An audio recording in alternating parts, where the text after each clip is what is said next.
बिस्मिल्लाहिर्रहमानिर्रहीम अल्लाहुम्मा सल्लि अला मुहम्मद सल्लल्लाहु तआला अलैहि वसल्लम। अस्सलामु अलैकुम, वेलकम टू 365 डिग्रीज ऑन 365। हमारी दुआएं आज भी पाकिस्तान में लाखों करोड़ों सैलाब मुतासरीन के साथ हैं। अल्लाह ताला उनको सब्र जमील अता करे और उनकी जल्द अज जल्द इमदाद उन तक पहुँचाए, आमीन। इस बात में कोई शक नहीं है कि इस वक्त तक की इतलात के मुताबिक 900 के करीब जाने जा चुकी हैं, 1200 के करीब लोग ज़ख्मी हैं, बड़ा नुकसान हुआ है और यकीनन इस नुकसान का अजाला करना मुश्किल ही नहीं, हुकूमत के लिए नामुमकिन है। इतने बड़े पैमाने पर नुकसान हुआ है। लोग अपनी मदद के तहत वहाँ इमदाद पहुँचाने की कोशिश कर रहे हैं। भारत की जानिब से एक और वार्निंग आज जारी की गई। उन्होंने कहा कि एक और सैलाब आने वाला है सतलुज में, और हम जानते हैं कि हमारे जिस वक्त वजारत आबी वसाइल है उन्होंने एक और फ्लड अलर्ट जारी कर दिया। उस वार्निंग के बाद ऑलरेडी बारिशें भी चल रही हैं। 5 तारीख तक बताया जा रहा है कि पंजाब में बारिशों का सिलसिला भी जारी रहेगा। इस वक्त लाखों एकड़ आराजी फसलें तबाह हो गई हैं, लाखों के करीब मवेशी ज़ाया हो गए हैं। जो इस वक्त कैंप्स में मौजूद हैं वहाँ पर चारा नहीं है, बहुत सारे और प्रॉब्लम्स फेस किए जा रहे हैं। हुकूमत के पास जो वसाइल हैं वो बरोकार लाकर उन तक इमदाद पहुँचाई जा रही है, लेकिन at the same time calamity आफत बहुत बड़ी है। खुराक की किल्लत, जब भी कोई आफत आती है तो पहला सवाल यही होता है कि फूड सेफ्टी, फूड सिक्योरिटी। आज खैबर पख्तूनख्वा में रोटी की कीमत बढ़ना शुरू हो गई है, कराची में आटे की कीमत बढ़ना शुरू हो गई है, बलूचिस्तान में आटे की कीमत बढ़ना शुरू हो गई है। और जो फ्लोर मिल्स मालिकान हैं उन्होंने कहा है कि गंदम के मसनूही बहरान की जिम्मेदार पंजाब हुकूमत है। जी हाँ, कहा गया है कि सेक्शन 144 के तहत गंदम और मुताल्लिका मसनूआत की बैन सूबाई नकलो हरकत पर पाबंदी लगाकर यह बहरान पैदा किया गया है। उन्होंने निशानदेही की कि मुल्क की 70% गंदम की पैदावार पंजाब में होती है, जिस पर दीगर सूबे उससे इजाफी ज़खायर के बायस इन्हिसार करते हैं। हम एक कौम है, हमारी खुशियाँ और गम साझे हैं। इस तरह के इकदाम कौमी यकजहती को नुकसान पहुँचाती हैं। यानी पंजाब को जिम्मेदार ठहराया जा रहा है कि जो बलूचिस्तान में गंदम महंगी हो रही है, KPK में महंगी हो रही है, उसकी बड़ी वजह यह है कि जो पंजाब में रिजर्व्स हैं उसके ऊपर 144 लगा के पाबंदी लगा दी गई है नकलो हरकत पे। पंजाब से गंदम बाहर जा नहीं सकती है। दूसरे 2 सूबे शदीद मुतासर हैं। यकीनन बहुत सीरियस सिचुएशन है, इस पर आज बात करूंगा मैं। साथ साथ अदालती मामलात, 26वीं आईनी तरमीम के बाद इस्लामाबाद हाई कोर्ट के चीफ जस्टिस बनने वाले सरफराज रोगर साहब ने फुल कोर्ट इजलास बुलाया। इजलास से पहले 2 जजों ने खत लिख दिया, वही 2 जज जो पहले भी खतों किताबत कर चुके हैं, जिनके बारे में आ रहा था कि इनके लिए रेफरेंस हुकूमत तैयार कर रही है। उन खतूत के अंदर बड़ी बड़ी बातें की गई हैं। निज़ाम अदल के ऊपर एक बहुत बड़ा क्वेश्चन मार्क लगाया गया है, ये निज़ाम अदल है या नहीं। इसके ऊपर भी आज के प्रोग्राम में गुफ्तगू करेंगे। मुल्क में दहशतगर्दी की लहर है, उसको भी मौजूद बहस बनाएंगे। वेलकम करना चाहूँगा अपने मेहमानों को। कराची स्टूडियो में मुझे ज्वाइन किया है अब्दुल रऊफ इब्राहिम साहब, कराची होलसेल्स ग्रोसर्स एसोसिएशन हैं। बहुत बहुत शुक्रिया आपका इब्राहिम साहब वक्त के लिए। अली बुखारी साहब फ्रॉम पाकिस्तान तहरीक इंसाफ की सितारफ के मोहताज नीमायर कानून है, बहुत शुक्रिया बुखारी साहब। मिर्जा अख्तियार बेग साहब पीपल्स पार्टी से, बहुत शुक्रिया बेग साहब आपके वक्त के लिए। एंड सरदार अब्दुल रहमान खीतरान साहब भी हमारे साथ मौजूद हैं फ्रॉम PMLN, बहुत शुक्रिया खीतरान साहब, आपकी बड़ी मेहरबानी। गुफ्तगू का आगाज़ मैं करना चाहूँगा इब्राहिम साहब आपसे। अब ये जो आटे का बहरान पैदा हुआ है, जो फ्लावर मिल्स वाले कह रहे हैं कि पंजाब हुकूमत ने पैदा किया है, क्योंकि उन्होंने 144 भी लगा दी और उन्होंने अपने ज़खायर भी छुपा दिए। रेट आप बता रहे हैं कि 55 रुपये किसने खरीदा था किलो के हिसाब से, आज वो रऊफ भाई 100 रुपये के करीब बेच रहा है। और हुकूमत कुछ कंट्रोल करने में कभी कहीं भी हमें कामयाब नजर नहीं आ रही। हर जगह हुकूमत नाकाम है प्राइस मैकेनिज्म में। रऊफ भाई, कितनी रोटी और बढ़ेगी? और हमारे मुल्क में अगर गंदम मौजूद है तो फिर KPK को और बलूचिस्तान को गंदम से महरूम करना जुल्म ना हुआ? फूड सिक्योरिटी का ख्याल किया नहीं गया। क्लाइमेट चेंज थे, हर चीज़ आ रही थी, निशानदेही हो रही थी। यानी आप फूड सिक्योरिटी का तो पहला ख्याल करना चाहिए। लाजमी गंदम से आटा बनता है। अगर कोई भी चीज़ खुराक नहीं होगी तो रोटी ज़रूरी है। रोटी बेसिक है। अगर वो किसी जगह भी सैलाब जगदान पे भी रोटी 2 दिन पुरानी भी पानी में खा लेगा, लेकिन आप उस पर भी कोहराम मचा दिया गया है। अगर ये बर वक्त इकदाम होते और प्रोक्योरमेंट हो जाती चारों सूबों में तो ये भुगतना ना पड़ता है। रऊफ भाई, अभी वीट स्कैंडल में 400 अरब रुपए 500 अरब रुपए कमाए गए थे, अब फिर आप बता रहे हैं कि 55 रुपए की खरीदी हुई चीज 100 रुपए में बेची जा रही है। इस लेवल की मुनाफाखोरी और जखीरा अंदोजी हमारे मुल्क में हो रही है। हम तो मुसलमान मुल्क हैं। देखें, आप बात मजहब की हो गई, मुसलमान बेसिक तो हम मुसलमान है ना। हमें अब होश आ रहा है कि आप यकीन माने कि फ्लोर मिल मालकान जो इल्ज़ाम लगा रहे हैं, मैं उसकी तस्दीक करता हूं कि ये तरदीद करता हूं कि ये जो इल्ज़ाम है गलत है। क्योंकि हमारे पास वाफिर मिकदार में सिंध में गंदम मौजूद है। ठीक। 50 लाख टन जो आदाद व शुमार है गवर्नमेंट के, 50 लाख टन सिंध में ही मौजूद है, 22 लाख टन हमारे पास कराची में मौजूद है और फ्लोर मिल के पास यानी पूरे 6 महीने का कोटा मौजूद है। तो मुझे ये बताएं कि 60 रुपए की गंदम लेके हम 100 रुपए में गंदम बेच रहे हैं और आटा बेच रहे हैं हम 110 रुपए या 120 रुपए में बिक रहा है, तो आप क्या समझ रहे हैं? अच्छा, केपीके में कितने का बिक रहा है, बलूचिस्तान में कितने का बिक रहा है? देखें आप, ये केपीके में रेट ज्यादा हैं जो उन्होंने अभी 110-15 बताए हैं, लेकिन कराची में 109 रुपए हो चुके हैं। 109। अब ये आज के रेट हैं, ये सुबह के रेट थे 92। आप कह रहे हैं कल 120 हो जाएंगे? देखें 1-2 मिनट दें आप मुझे। 92 के गंदम के रेट थे सुबह और 100 रुपए आज हो गए। ये मिनटों में घंटों में कहीं तब्दीली आती है ऐसी। ये 78 साल तारीख में ये कोराम, ये आप देख रहे हैं कि एलिट क्लास अब इसमें फायदा उठा रही है। अब एक कंपनी है उसने 35 लाख टन स्टॉक किया हुआ है। अगर आप इसी तरह लेंगे हजारों, तो आप समझ लें कि पूरा गंदम का स्टॉक हमारे पास मौजूद है, कोई हमें मंगाने की भी जरूरत नहीं है। लेकिन इस पे सट्टा भी खेला जा रहा है और बैंकों से लोन भी ली जा रही है और प्लेस भी कराया जा रहा है, जिसका खमियाजा गरीब आदमी भुगत रहा है। गरीब आदमी जो 100 किलो महान आटा लेता है कुंबे के लिए, आप बताएं 600 का 11,000 में कैसे लेगा, अफोर्ड कैसे कर सकेगा? और आप ये सैलाब में जो अब मदद के बजाय हम इसको और बढ़ावा दे रहे हैं। सैलाब में कोई गंदम खराब नहीं हुई है। मार्च में फसल उतरी है, मार्च अप्रैल मई ठीक, जून तक फसल कटी है और तमाम गोदामों में जा चुकी है और कहीं भी सैलाब से कोई नुकसान नहीं हुआ, गंदम को कोई नुकसान नहीं हुआ है। फिर भी कीमत गंदम का बहाना बनाते हैं, सैलाब का बहाना बनाते हैं। आज हमें ये जमीर से फैसला करना चाहिए कि अल्लाह को भी हम जवाब दें। अगर इसी तरह कोहराम मचाएं, आप यकीन माने 50,000 करोड़ रुपए का टीका लगा है।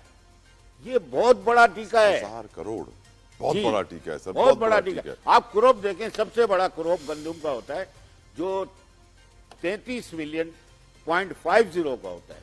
आप अंदाजा लगा लें 3 करोड़ 50 लाख टन, ये सबसे बड़ा क्रॉप होता है। चीनी में आप देख लें 75 लाख टन का क्रॉप होता है, जो 100 रुपए के 200 रुपए हम देख रहे हैं। तो यही हम फ्री मार्केट करने जा रहे थे और फ्री मार्केट का अंजाम हमने देख लिया। बिल्कुल ठीक। एलीट क्लास फायदा उठाते हैं, पैसे वाले फायदा उठाते हैं, गरीब मिस्किन मर चुके हैं। अब बिजनेसमैन भी हैं। मिर्जा इख्तियार बेग साहब बहुत बड़े, किसी तारुफ के मोहताज नहीं है, लीडिंग बिजनेसमैन में से एक हैं पाकिस्तान के। बेग साहब, एग्रीकल्चर सेक्टर के अंदर ये जो होर्डिंग है, जखीरा अंदोजी, मुनाफाखोरी, कोई आज की तो नहीं है सर। हम काफ़ी वक्त से देखते आए हैं कि पहले हम एक्सपोर्ट करते हैं, फिर हम इंपोर्ट करते हैं। वीट स्कैंडल, शुगर स्कैंडल हम लोग के लिए आम सी बात है सर। ऐसे में अब सैलाब की सूरत हाल में पंजाब ने बैन लगा दिया कि हमारी गंदम सूबे से बाहर नहीं जाएगी। केपीके और बलूचिस्तान स्पेशली, ये 2 सूबे हैं जो डिपेंड करते हैं कि हम पंजाब से ही गंदम खरीदेंगे। वहां पे 70% पाकिस्तानी गंदम पैदा होती है। आपकी नजर में ये सिचुएशन इतनी सीरियस क्यों है इस वक्त सर, गंदम के हवाले से खास तौर पे? मैं आपको जवाब देता हूँ आपके सवाल का। देखें जी, कल ही मैंने standing committee, sub committee, standing committee on commerce की मीटिंग चेयर की थी शुगर के स्कैंडल के ऊपर, और ये बात बिल्कुल सही है। ये साबित हुई है बात कि गलत इन्वेंट्री बता के शुगर को एक्सपोर्ट किया गया, उसका रिबेट लिया। उसके बाद ये शोर मचना शुरू हुआ कि शुगर शॉर्ट है, इंपोर्ट किया जाए। मुल्क में शुगर का क्राइसिस है, उसको इंपोर्ट किया। और इंपोर्ट के बाद ये कहा गया कि इसमें जो टैरिफ लगाएंगे तो ये शुगर महंगी मार्केट में बिकेगी, लिहाजा टैरिफ को माफ कराया पूरा। ये एक शुगर क्राइसिस या प्राइस क्राइसिस था, लेकिन मेरे नजदीक एक स्कैंडल है और ये हर साल 2 साल के बाद ये इसी तरह से होता है और हर हुकूमतों में हुआ। अब वो तो शुगर का था। अब ये जो गेहूं की बात कही उन्होंने, मैं बिल्कुल दावे से आपको कहता हूं, और अभी हमने जो है नेशनल डिजास्टर मैनेजमेंट की प्रेजेंटेशन दी थी जनरल साहब ने। पहली चीज तो यह है कि हमारे पास 50 लाख टन से ज्यादा गंदम पड़ी हुई है, 22 लाख कराची में है। ये जो दफा 144 लगाते हैं या मूवमेंट पे पाबंदी करते हैं, ये पैनिक डिसीजन कहलाते हैं। ये पंजाब ने बहुत गलत फैसला करा है, जिसकी वजह से आटे की कीमत दुगनी हो गई, 50 और 55 रुपए से 100 रुपए के ऊपर हो गई है। 110 में भी केपीके में जा रहा है। तो ये डिसीजन करने की कोई जरूरत नहीं थी, ये पैनिक डिसीजन है। आपके पास वाफिर मिकदार में सर गंदम कौम मौजूद पहले है। से ही सैलाब की वजह से आपके पैनिक में है फ्लोर सर, मिल्स के पास- कौम पहले से ही पैनिक फ्लोर में है। मिल्स के पास गंदम मौजूद है, लिहाजा कोई कमी नहीं है इसमें, ना आपको इम्पोर्ट करने की जरूरत है। खुदारा ये मैसेज मैं सारिफ को डायरेक्ट देना चाहता हूँ, लोगों की इस तरह की सट्टेबाजी या स्पेकुलेशन में खुदा के लिए ना है और दुगनी कीमतें देके आप एक तो बारिश और फ्लड की सर आपकी जो हुकूमत में आफत अगर है, ताकत वो है तो बर्दाश्त कर कराची रहे के हैं। अंदर ही आप प्राइस कंट्रोल कर लेना सर। यहाँ पर भी 110 की बिक रही है, रऊफ भाई कह रहे हैं कल 120 की होगी। जी नहीं, इसका मीटिंग हुई है। हमने जो स्टोर्स, जो सट्टा, जो स्पेकुलेशन हो रही है, जो जखीरा अंदोजी हो रही है, उस पर छापे मारे जाएंगे और आमीन। प्राइस कंट्रोल कमेटियां जो हैं उसको हमने कहा फाल करो। आमीन। डीसी एसी ये बाहर निकले, आमीन। जुम्मा संडे बाजार वगैरह में जाएं और इन खाने पीने की अशिया पे बिलखुसूस खुर्दुनी अशिया जिसमें आटा है, चावल है, शक्कर है, तेल है, खुर्दुनी जो है वो कोई सट्टा नहीं खेलने देंगे। अब्दुल रहमान खीतरान साहब की तरफ जाने दे सर।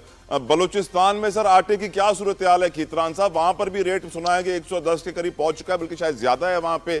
आपकी नजर में मुल्क में गंदम होने के बावजूद दो सूबों में किल्लत पैदा होना, फ्लावर मिल्स का पंजाब की तरफ इशारा करना जहां PMLN की ही हुकूमत है, क्या कहेंगे खीतरान साहब आप? शुक्रिया मेरे दोस्त, मुझे अच्छा लग रहा है दोस्तों ने जो गंदम के बारे में फिर उसको चीनी के साथ मर्ज कर दिया है। तो मैं एक अपनी गुफ्तगू शुरू करने से पहले एक छोटी सी मिसाल आपको दूं कि कल रात को मैं एक सोशल मीडिया पे क्लिप देख रहा था, शायद अमृतसर का था। एक सिख है जिसने मेरा ख्याल येलो किस्म की पगड़ी पहनी हुई है और हर दुकान पे जाके वो हाथ बांध के दुकानदारों को कह रहा है कि कीमतें नहीं बढ़नी चाहिए, क्योंकि हम कहते हैं सैलाब, वो कहते हैं बाढ़। तो बाढ़ आई हुई है, इसमें 1 रुपया भी आपने किसी भी आइटम की कीमत नहीं बढ़ानी। तो हम मुसलमान, वो सिख, बाकी गहराई में मैं नहीं जानना चाहता हूँ कि मेरे और उसमें क्या फर्क है, मेरी मुसलमान होने में मैं कितना वो पाक हूँ और वो सिख होने में कितना जो भी है। बहरहाल ये मजहबी मसला है। मैं गुजारिश करूं कि जैसे मेरे दोस्त ने कहा कि मार्च के शुरू में इसी तरीके से हमारे बलूचिस्तान में जो हमारे नसीराबाद डिस्ट्रिक्ट है या सिब्बी नसीराबाद जो गर्म इलाके हैं, वहाँ पे गंदम की कटाई और सिलसिला शुरू हो जाता है। तो इस दफा पंजाब से लेकर बलूचिस्तान तक बम्पर क्रॉप्स हुई है गंदम की, इतनी कभी भी नहीं आई है जितनी। मैं खुद भी एक जमींदार हूँ माशाल्लाह। और पहले हम 10 लाख बोरी रिजर्व के लिए गवर्नमेंट ऑफ बलूचिस्तान खरीदती थी। इस दफा काबीना ने बाज़ाब्ता फैसला किया कि हमें खरीदने की जरूरत नहीं है, क्योंकि गंदम इतनी वाफर मिकदार में आई है और कीमतें इतनी स्टेबल थी कि ना पंजाब को हमारी जरूरत थी, ना हमें पंजाब की जरूरत थी, ना KP को बलूचिस्तान को देने की या सिंध को बलूचिस्तान की। मैं ब्लेम करूंगा, मैं किसी गवर्नमेंट को ब्लेम नहीं करूंगा, ना करें सियासत, हर चीज में सियासत ना करें। बात यह है कि हम पहले अपने गरेबान में देखें कि बेहतर मुसलमान हम अच्छा कर रहे हैं या बुरा कर रहे हैं। हम आप कह रहे हैं इतने गंदे मुसलमान हैं कि हम ही ब्लेम करने के लायक हैं। हाँ, ब्लेम हमें होना चाहिए, मुझे होना चाहिए, आपको होना चाहिए। जो एलीट क्लास है जिसने जखीरा अंदोजी की है, जिनके गोदाम में जिन्होंने अपने पास रखे हुए, हमें उनको ये एहसास दिलाना चाहिए कि आखिरत है, मौत बरहक है, एक दिन आनी है। तो आप अल्लाह को क्या जवाब देंगे और क्या कितना कमा लेंगे, किसके लिए? आपने 1 गज और 2 गज टोटल आप मेरी औकात ये है कि किस्मत से 1 गज चौड़ी या 2 गज लंबी कब्र मिलनी है, उसमें आप माँ सिवाय कफन के 2 टुकड़ों के आप क्या ले जा सकते हैं? बेशक सर, तो बड़ी खूबसूरत बात। औलादों के लिए छोड़नी है, दूसरों को खाने के लिए बंगले भी छोड़ने हैं, अपने दौलत भी छोड़नी है। तो अब वो अल्लाह जिसने आपको रोजी दी है जी, उसकी रोजी को आप दूसरों के लिए अपनी कब्र को काला करके, गुनाहगार करके और उनके लिए छोड़ के जाए, मैं कहता हूँ इससे ज्यादा शर्म का मकाम कोई नहीं है। और बाकी तो मैं किसी को अली बुखारी साहब वेट कर रहे हैं फ्रॉम PTA काफी वक्त से। बुखारी साहब, आज पंजाब के ऊपर उंगलियां उठ रही हैं कि उसने पूरे मुल्क में आटे का बहरान पैदा किया है फ्लावर मिल्स मालिकान की जानिब से। आपकी नजर में सैलाबी सूरत हाल में हम क्यों इस तरह मुनाफाखोर और ज़ख़ीरा अंदोज बन जाते हैं? बुखारी साहब। बिस्मिल्लाहिर्रहमानिर्रहीम, बहुत शुक्रिया तला भाई आपका। देखिए तला भाई, दो चीज़ें बड़ी क्लियर हैं। हम आज जो बात कर रहे हैं वो मुनाफाखोरी के ऊपर कर रहे हैं, और जो ज़रूरत पड़ने पे लोगों के लिए फ्री ऑफ कॉस्ट होनी चाहिए वो डबल प्राइसेस पे पहुंच गई। और दूसरी चीज़ हम ये बात कर रहे हैं कि ना हम सैलाब से जो मुतासर लोग हुए हैं उन मुस्तहकीन को इमदाद करते हैं, और उल्टा जो हमारी चीज़ें खुर्दोनोश की उनको चाहिए वो डबल ट्रिपल प्राइसेस पे जा रही हैं। और इसमें ऑब्वियसली पंजाब जो है वो सबसे ज़्यादा ब्लेम उसके ऊपर हो रहा है, और होना भी चाहिए। रीज़न बीइंग कि अगर 70% ऑफ द क्रॉप्स आपकी गंदम की जो अगर पंजाब में पैदा होती है और दूसरे सूबे खुद लेते हैं इससे, या उनके अपने पास प्रोडक्टिविटी थी, इसके बाद इन्होंने अभी इसको किया और उसके बाद 144 लगाई है, जो कुछ भी किया पंजाब गवर्नमेंट ने, और उसके बाद अभी तक जो है जो प्राइसेस डबल हो रही हैं, जो ज़ख़ीरा कंदोज़ी हो रही है, इसके ऊपर किसी किस्म का कंट्रोल नहीं है। So what is the reason behind it? दो चीज़ें हैं बड़ी सिंपल सादी सी। आपका जब भी ये बिजनेसमैन, आपका जब भी कारोबारी, रोसो था एक फिलोसफर था, वो कहता होता था कि आपका अच्छा बिजनेसमैन कभी अच्छा हुक्मरान नहीं हो सकता, क्योंकि हुक्मरानी होती है of government, of the people, for the people and by the people. और जो बिजनेसमैन होता है वो हमेशा अपना कारोबार को, स्टेबिलिटी को प्रायोरिटी देता है, लोगों की प्रायोरिटीज को प्रायोरिटी नहीं रखता। दैट्स वाई कि चीनी की कीमत भी जब आई तो यही लोग उस ब्लेम गेम के अंदर मौजूद थे। आज गंदम का इशू आया तो वही लोग, वही गवर्नमेंट्स, वही चीज़ें इन्वॉल्व होगी उसके अंदर। लेकिन ये बात तो दुरुस्त है ना कि जब किसी क्रिसमस आती है, जब इस तरह के हालात बाहर यूरोपियन ममालिक में बनते हैं, तो वो लोग अपने लोगों की मदद करते हैं। कोरोना आया तो उन्होंने पैसे शॉपर्स में डाल के, मैं देख रहा था इटली की वीडियोस उन्होंने लगा दी। पर ऑन द अदर साइड हमारे यहाँ चाहे आ रहा हो आपका रमज़ान आ रहा हो, चाहे आपकी बड़ी ईद आ रही हो, चाहे आपका मुहर्रम आ रहा हो, इससे रिलेटेड हर चीज़ जो है वो महंगी डबल ट्रिपल प्राइसेस पे चली जाती है। सो ये एक डिलेमा तो है, लेकिन इसको कंट्रोल करने के लिए एक चीज़ होती है जिसको कहते हैं गवर्नमेंट, जिसको कहते हैं writ of government. Writ of government ये नहीं है कि अली बुखारी को उठा के अंदर कर दो कि वो पीटीआई का वर्कर है। रिट ऑफ गवर्नमेंट ये होती है कि प्रॉपर तरीके से प्रॉपर चीज़ें जो गवर्नमेंट ने लॉ बनाया उसको एग्जीक्यूट करना। और एग्जीक्यूट किसने करना है? एग्जीक्यूट गवर्नमेंट मशीनरीज होती है which is executed and controlled by the district administration, जिसके ऊपर आपकी एग्जेक्टिव बॉडी बैठी होती है, जो आपके रिप्रेजेंटेटिव्स बैठे होते हैं। अब डीसी का काम है, ये असिस्टेंट कमिश्नर का काम ये तो नहीं है कि एसी लगाए और साइकिलिंग कर रहा हो, और ये उनके काम है, ये एडीसीआर का काम है, ये एडीसीजी का काम है, ये डिप्टी कमिश्नर का काम है, ये चीफ कमिश्नर का काम है, ना कि पटवारियों का काम है, जो सबसे हायरार्की में सबसे छोटा डेजिग्नेशन जो होता है बीपीएस के अंदर जाके चीफ कमिश्नर के सबसे टॉप हेड पे आ जाता है डिस्ट्रिक्ट के अंदर, और सबसे छोटे लेवल पे आपका पटवारी आ जाता है, तो वहां पर लेके चले जाते हैं आप। तखमीना कौन लगा रहा है? पटवारी। डिमार्केशन कौन कर रहा है? पटवारी। बंदे कौन इकट्ठे कर रहा है? पटवारी। आपका सामान राशन कौन बांट रहा है? पटवारी। यार इस तरह तो नहीं होते ना मामला, आपको खुद खड़ा होना पड़ता है, चीजें देखनी पड़ती हैं, और बहुत ज्यादा ये एक मैं समझता हूँ कि इंसानियत से गिरी हुई बात है। पॉलिटिकली तो छोड़ ही देना आप इसको, और ये इंसानियत से गिरी हुई बात है कि इस सूरत हाल में जब पूना पाकिस्तान जो है वो पानी के अंदर डूबा हुआ है, लोगों की जान और माल, सबसे पहले जान उसके बाद माल, वो इस टाइम दाव पे लगे हुए हैं, और हमें प्राइसेस जो हैं वो कंट्रोल करने में हम नाकाम है। This is a perfectly and purely responsibility of the government. बिल्कुल, गवर्नमेंट अगर ये नहीं कर सकती है तो गवर्नमेंट के जितने ये लोग बैठे हुए हैं जो अपने आप को बेसिकली तो पब्लिक सर्वेंट होते हैं, ये जितने भी एडमिनिस्ट्रेशन के लोग होते हैं, लेकिन उन्होंने अपने आप को शायद पब्लिक लॉर्ड समझ लिया। वैसे तो वैसे लॉर्ड की बात तो आज बाबर सत्तार साहब ने भी लिख दी है अपने खत में कि अदालत जो है अपने आप को मुनारकी बादशाहत की तरफ लेके जा रही है, खासतौर पे जो उन्होंने चीफ जस्टिस के ऑफिस के लिए कहा है, वो मैंने आपसे समझनी है बुखारी साहब, और मैंने लॉ एंड ऑर्डर सिचुएशन को भी प्रोग्राम में डिस्कस करना है। मुल्क में सैलाबी सूरत हाल से तबाहकारियाँ जारी हैं, दहशत गर्दों की भी नापाक अज़ाइम और मज़मूम मकासद से कार्रवाइयाँ जारी हैं। अपडेट्स आपको दें, जिला कुर्रम में गाड़ी पर फायरिंग से 6 अफराद जाँ बहक 12 मुश्तबा अफराद गिरफ्तार। बन्नू में FC हेडक्वार्टर पर दहशतगर्दों का हमला, 6 जवान शहीद, 5 दहशतगर्द हलाक। कोयटा में खुदकुश धमाका, 15 अफराद जाँ बहक, साबिक MPA समेत 35 अफराद जख्मी। यकीनन ये एक सोची समझी साजिश और मनसूबाबंदी के तहत भारत की प्रॉक्सी वॉर है जो चल रही है, जिसको हम फितनतुल हिंदुस्तान भी कहते हैं, क्योंकि उसको मार्का हक में ऐसी शिकस्त मिली है कि वो तड़प रहा है, जल बिन मछली जिस तरह तड़प रही होती है पानी के बाहर आके, मोदी तड़प रहा है, इसीलिए वो प्रॉक्सी वॉर कर रहा है। खीतरान साहब, I want to start from you, law and order situation पे सर, आपकी नज़र में हम क्या अगले 10 सालों में दहशतगर्दी पर काबू पा लेंगे, या हम अगले 70 साल के बाद भी यही बातें कर रहे होंगे? खीतरान साहब। शुक्रिया तला।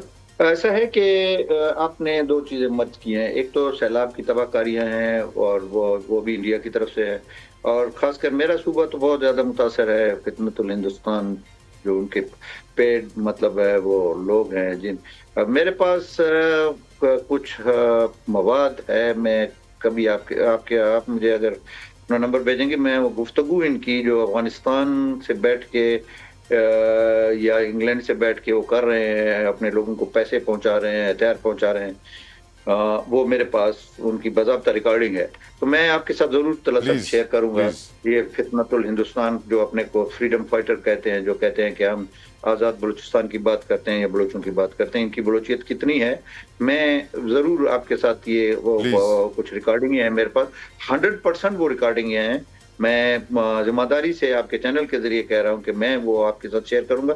उसमें आप फिर अंदाजा लगा लेना कि कैसे पैसे भेजे जा रहे हैं, कैसे इवन अभी तो पंजाब के मेरे ख्याल कश्मीर की भी एक रिकॉर्डिंग है मेरे पास, जहाँ पे वो कहता है कि फिलाने वीरान मकान में जाओ, वहां पे जो है ना असला दो और पैसे आपको मिल जाएंगे, और ये है वो इस हद तक वो कर रहे हैं। अब हिंदुस्तान की तरफ आते हैं। देखें, ये सारा आफत तो अल्लाह की तरफ से आती है। अब पानी छोड़ना उनकी मजबूरी या हमारी मईशत को, वो कहते हैं कि अगर अमीर को मारना है तो उसकी दौलत ले लो, और गरीब को मारना है तो उसकी इज्जत छीन लो ना। तो मईशत अगर आप तबाह किसी मुल्क की कर देंगे तो वो उसकी कमर टूट जाती है। अब सैलाब आया है, 3 साल पहले आया है, लोग कर्जदार वो मंडी से और वो जो दलाल होते हैं उनसे, वो अभी तक कर्जों में चल रहे थे कि ये आफत आ गई। अब वो कर्जों वाले, ये तो जमींदार जो आम काश्तकार है वो तो एक 6-7 साल पीछे चला गया है, कर्जों में डूब गया है। अब ये एपिसोड नहीं है कि अभी सैलाब आया है। अब सर्दियों में अगला एपिसोड ये होगा कि वो टोटल अपने डैमों के जो भी उसके डैम है उनके दरवाजे 100% बंद कर देगा, और यहाँ 2-3 महीने एक पानी की बूंद नहीं आएगी। ये सैलाब का पानी जब तक खुश्क होगा, आपके कोई रकबे अगर काबिल काश बनते हैं तो आपके पास पानी की कमी होगी। वो हमारी मईशत को, हमारे मुल्क को, ये जो फितनतुल खवारिज और फितनतुल हिंदुस्तान है, और खास कर हिंदुस्तान इसमें जितना इन्वॉल्व है, तो मैंने कहा कि मैं आपको इसके सबूत दूंगा, ये नहीं है कि मैं खवाई बात कर रहा हूँ। तो मेरे सवाल का दूसरा हिस्सा, 10 साल या 70 साल या जब तक मोदी है तब तक मुकाबला करेंगे? ये एक मोदी की बात नहीं है, उनकी अभी एक परसेप्शन बन चुकी है कि पाकिस्तान को सफाए हस्ती से हमने मिटाना है, और इंशाल्लाह इनका मुंह काला होगा। मैं फिर थोड़ी सा सियासत की तरफ जाऊंगा कि जो हुकूमत हम इस वक्त चल रही है, 1.5 साल हो गया है, 2-2.5 साल 3 साल और है, तो मेरी गुजारिश ये है अपोजिशन से भी, सियासतदानों से भी, कि हम मिल के इस मुल्क को बचाना है हमने।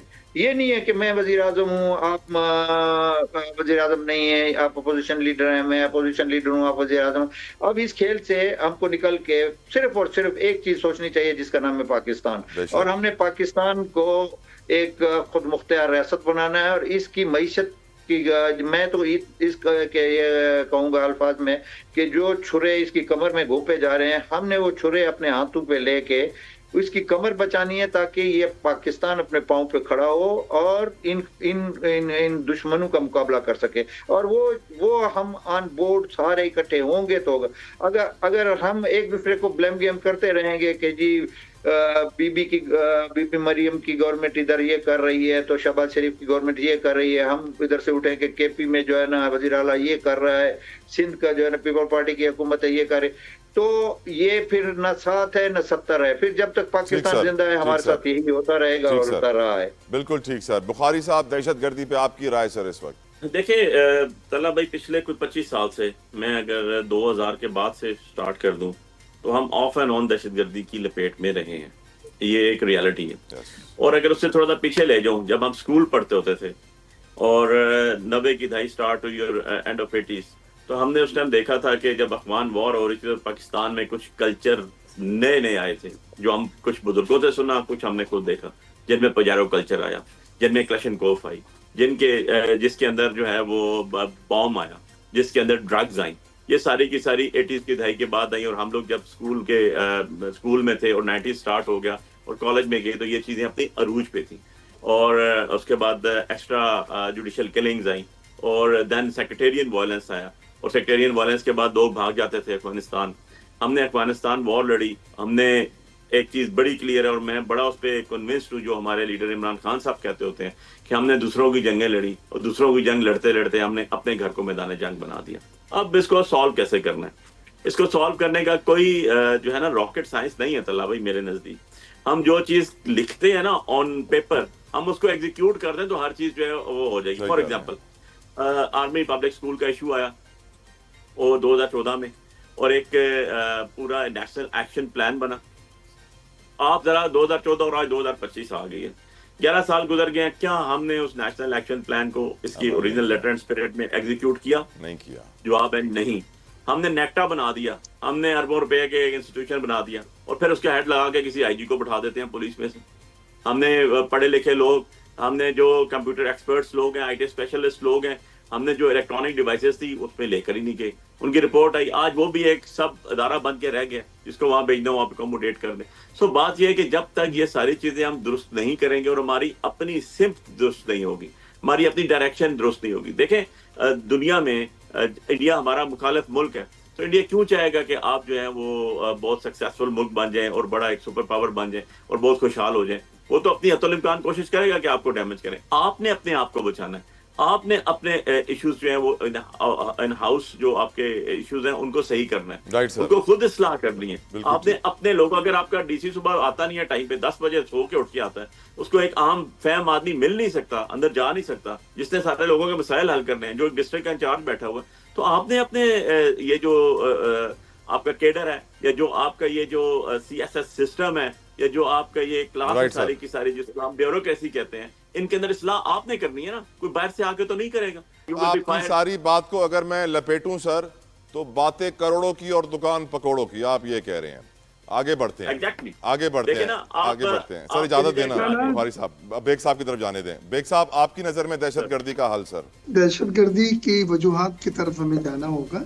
ये बात सही है कि हम दूसरों की जंगें लड़ते रहे और उससे दहशतगर्द जो है उनकी ये महफूज कमिंगा पाकिस्तान बन गई, खास तौर से चंद सूबे जिसमें PPK बलूचिस्तान जो है सर फहरिस्त हैं। लेकिन ये वक्त का तकाजा था, या उस वक्त की सूरत हाल पे जो भी हुकूमत थी, जो मेरे भाई PTI से कह रहे थे, इनके द्वारा हुकूमत में भी यही सब चीज़ें फैसले हुए हैं जो हम और आप बात कर रहे हैं आज।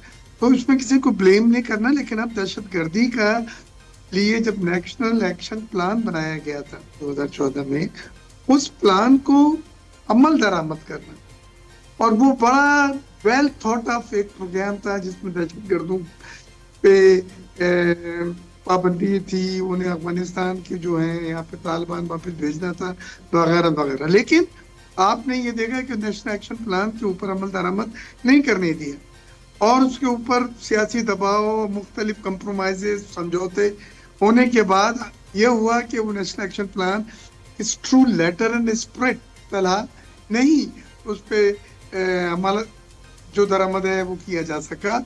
और यही वजह है आज जो दहशतगर्दी है, हमारे ताल्लुकात अफगानिस्तान के साथ हम पूरी कोशिश कर रहे हैं दोबारा बेहतर हो जाए। मुस्लिम ब्रदर्स हैं, नेबर्स हैं, चीन भी हमारी मदद कर रहा है, लेकिन उसके बावजूद आप देखें पिछले 3-4 दिन से हमलों में शिद्दत आई है, और ये वो हमले हैं जिसमें अफगानिस्तान की सरजमीन जो है इस्तेमाल की जा रही है। बिल्कुल ठीक। अलाउमी रऊफ साहब, आपकी नजर में दहशतगर्दी का हाल जल्दी से? सर दहशतगर्दी तो मैंने मानी और दहशतगर्दी के लिए इक़दाम अफवाज उठा रही है, लेकिन माशी दहशतगर्दी का क्या होगा? इकोनॉमिक हिटमैन, इकोनॉमिक दहशतगर्दी जो हो रही है, आप ये देखें किसान हारियों ने, लाखों किसान हारी जिन्होंने मुफ्त में गंदम बेची 52 रुपये 50 रुपये में, उन लोगों के लिए क्या मरात है, वो कर्जदार हैं, उनके यहाँ दवाइयाँ नहीं हैं, उनको तकालीफ देखें। और चावल का क्रॉप हमारा, मैं आपको लेकिन आप ही दहशतगर्दी पाकिस्तान में, मुआशी दहशतगर्दी पाकिस्तान में, दहशतगर्दों की दहशतगर्दी पाकिस्तान में, कोई और गर्दी आपको याद आ रही है तो बता दें। मैं आपको बताऊं कि अगर ये क्रॉप की बातें सब कर रहे हैं कि ये हमारा क्रॉप अफेक्ट हुआ, गंदम का ऐसा नहीं है। दूसरा मैं आपको बता दूं, चावल में अफेक्ट आया है पंजाब की तरफ 40%, 30%, और बाकी गन्ने की फसल कोई खराब नहीं होगी, और सेकंड क्रॉप है इसका, और इंशाल्लाह वो गन्ना भी अच्छा हो जाएगा। दालों में हमें कोई बहरान का नहीं है अंदेशा, अल्लाह का क्योंकि इम्पोर्ट हमारा 80% है। एक ब्रेक का मुझे कहा जा रहा है। सारी चीजों में मैं हाथ जोड़ के दरखास्त करूंगा हुकूमत वक्त से कि इसकी पॉलिसियां देखें और इन इकदाम को अमली इकदाम पे ले जाएं। आमीन। ये जाके 200 रुपए किलो आटा करने के चक्कर में खुदारा इस मुल्क को बचाएं। आमीन आमीन। 26वीं आईनी तरमीम की बदौलत सुप्रीम कोर्ट को एक चीफ जस्टिस मिला। इस्लामाबाद हाई कोर्ट को Sarfaraz Dogar S chief justice मिले और आज उन्होंने फुल कोर्ट इजलास पहली बार बुलाया है। इजलास आने से पहले ही बाबर सत्तार ने भी खत लिख दिया, सरदार एजाज इसहाक ने भी खत लिख दिया। खतूत के अंदर ऐसी बातें लिखी गई जो हैरान कुन थी, परेशान कुन थी, अनबिलीवेबल थी। सिर्फ एक पहला पॉइंट उनका पढ़ता हूं बाबर सत्तार साहब के खत का। वो कहते थे diminishing role of Islamabad High Court as a guardian of fundamental rights. Islamabad High Court अवाम के बुनियादी हकूक की हिफाजत करने में खत्म होता जा रहा है और diminishing role of Islamabad High Court. Bukhari साहब, आज के इस इजलास पे इस किरदार के ऊपर आप रोशनी डालिए। बुखारी साहब, आप माहिर कानून भी हैं, मैं चाहूंगा कि आप इसके ऊपर थोड़ी सी बात करें। जो खत भी लिखे गए हैं, जो इजलास भी हुआ जिसमें वो शरीक भी हुए बाबर सत्तार और सरदार एजाज। देखें तला भाई, आपको याद होगा कि जब काजी फायज ईसा साहब जैसा शख्स सुप्रीम कोर्ट के आला तरीन कुर्सी पे बैठा हुआ था और उसके ऊपर जब 6 जजेस ने खत लिखा, 6 जजेस, 8 में से 6 जजेस ने खत लिखा, एक चीफ जस्टिस के अलावा और एक जस्टिस और थे उनके अलावा, कि यार ये चीजें हो रही हैं जिसके ऊपर इस्लामाबाद हाई कोर्ट के अंदर, और उसके ऊपर आज तक कोई एक्शन नहीं लिया गया।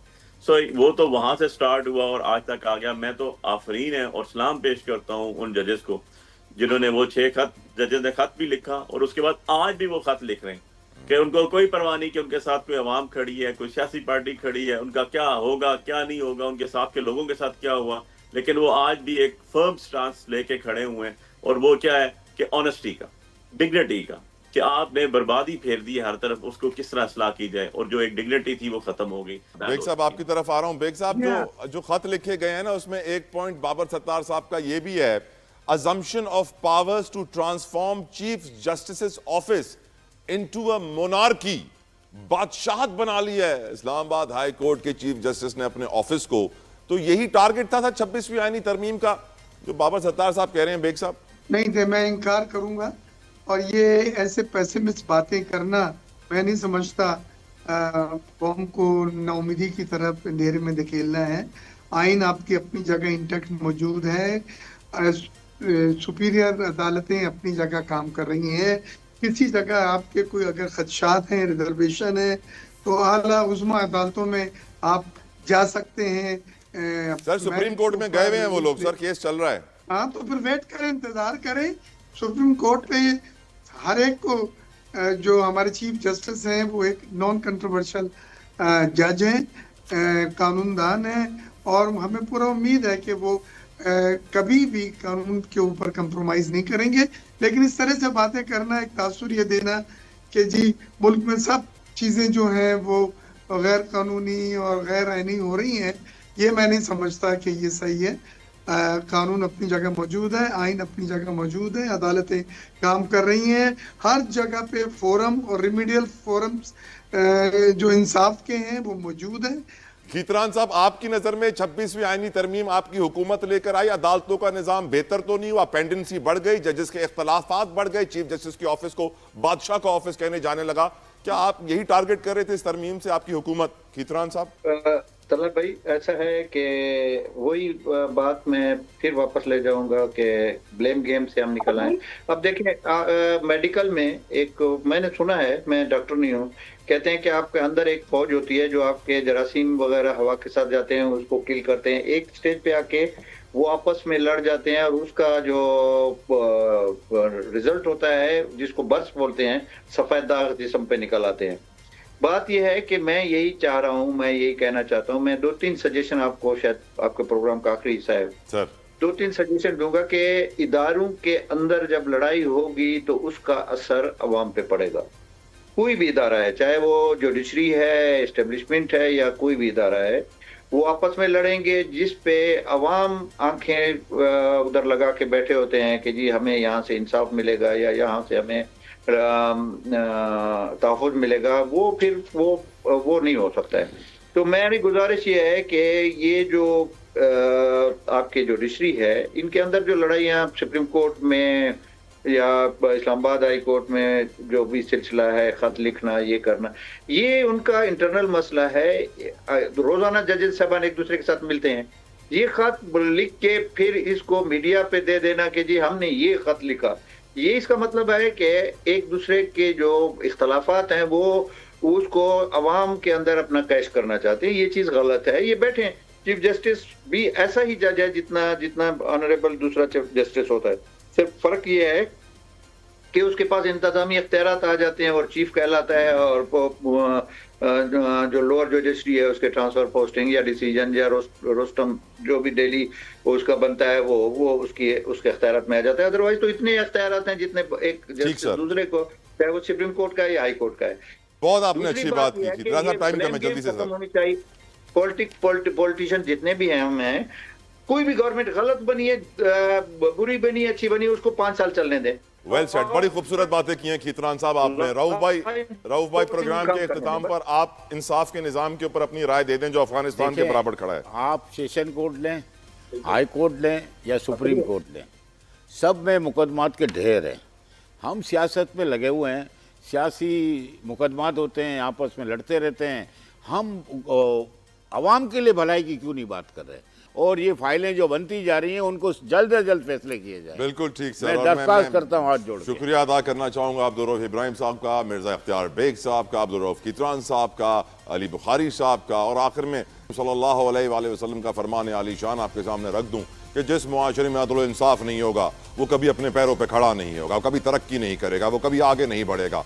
सोचिए हम क्यों आगे नहीं बढ़ रहे। अपना ख्याल रखिएगा। सी यू टुमारो।